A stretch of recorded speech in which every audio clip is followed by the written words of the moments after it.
Ellen Greenberg managed to stab herself multiple times in the back, slicing her spinal cord. BS, technical legal term. BS, total BS. He says in the phone call that she could have fallen on the knife, which is entertaining. The medical examiner's office said the findings are clear. This is not a suicide. Let me be clear. The medical examiner's office agreed that at a minimum, this was inconclusive. That to me looks like someone grabbed her by the arm and was holding her arm down while they were sticking a knife into the back of her head. Joining us, Dr. Kendall Crowns, a renowned chief medical examiner in Fort Worth, star of Mayhem in the Morgue, and lecturer, Burnett School of Medicine. This was a 10-inch kitchen knife. I'm curious about the angle. Was it from up to down, right to left? What do you make of the weapon, and what can we learn from it? So, looking at the stab wounds, it appears that several are superficial, but there are important ones that go very deep, one getting the aortic arch, one getting the liver. The length of the blade, it can be shoved in because the skin is elastic and can be pushed further than the blade is deep. But the main one that is really upsetting to me is stab wound T, which I have a demonstration knife here, but it's entering into the back of the head and going kind of into the cervical spine and hitting the epidural surface of the cervical spine, which is meaning it's coming in contact with C2, which would instantly make her a quadriplegic. So some of the photographs you've shown of the neck shows hemorrhages of the neck that would be like someone grabbing her by the neck and putting pressure on her neck.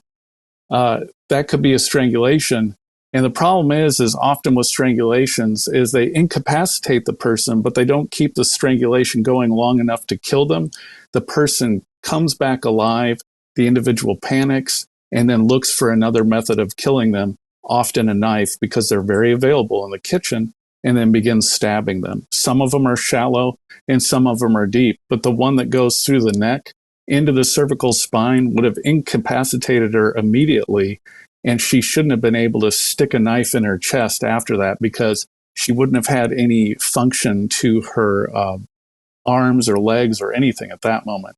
So it's very, very suspect. To me, it's not a suicide. At best, I'd say undetermined, but it really looks like a homicide to me.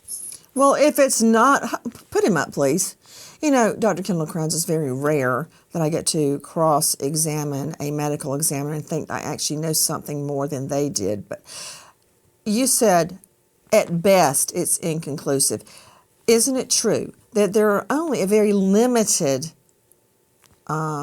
modes of death, manner of death? You got a lot of causes of death. You can be drowned. You can die in an accident. You can... modes of death, manners of death are accident, natural causes, right? Suicide, yes.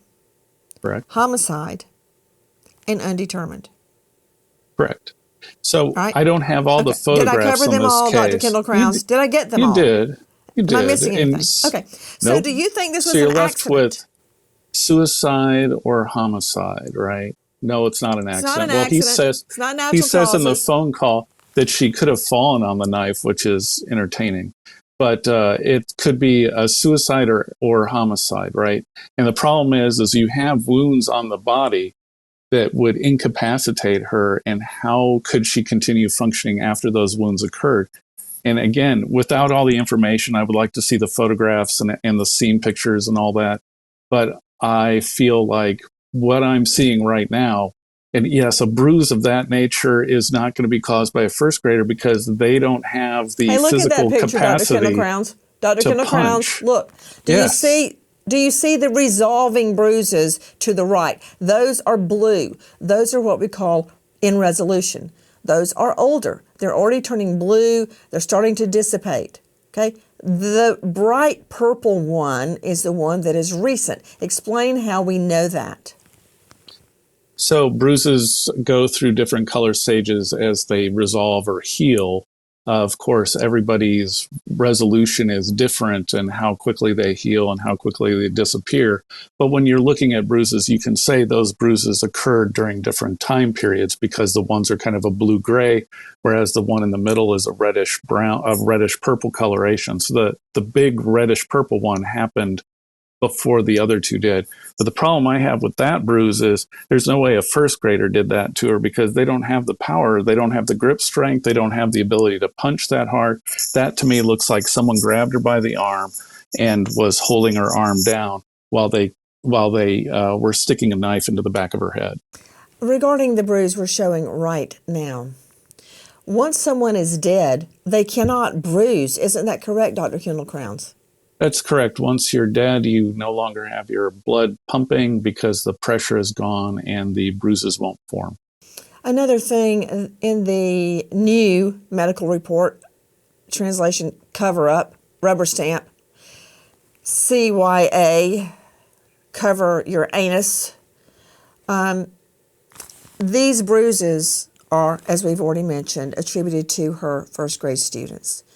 Nothing explains away the post-mortem stab, the stab that didn't bleed because she was already dead. What, she did that too? Could you explain why that is a non sequitur? It does not follow.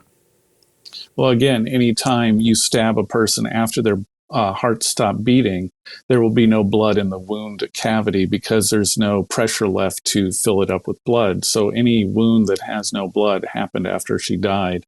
And so that makes it impossible to have occurred. But again, I still maintain that I feel that cervical spine stab would have incapacitated her immediately. Look at the diagram. You're talking about the knife going in from what we see right behind her ear. Is that the stab you're talking about? That's correct.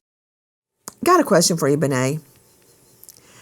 During all these 911 calls, I don't hear a peep from the doorman that the fiance says came up with him to watch him as a witness, I guess, break down the door.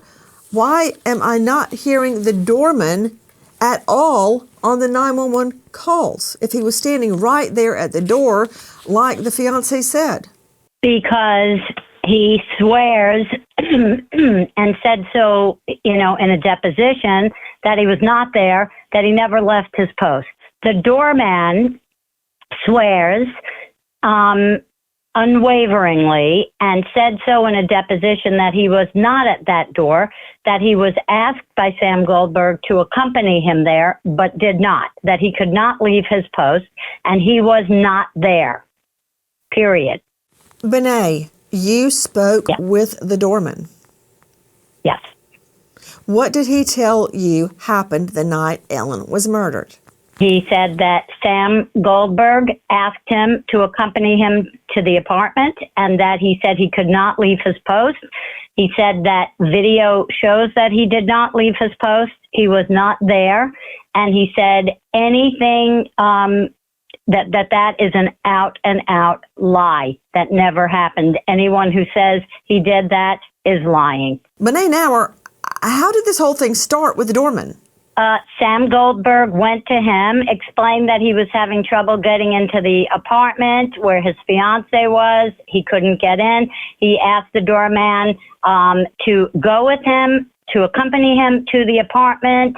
And the doorman said, I absolutely cannot leave my post, and did not go with Sam. He swears and said in a deposition that he did not leave his position, his post, and did not accompany Sam Goldberg to the door, that he was not there. He was not standing there when the call was made to 911, that he did not go with him. He did not witness anything that happened there personally.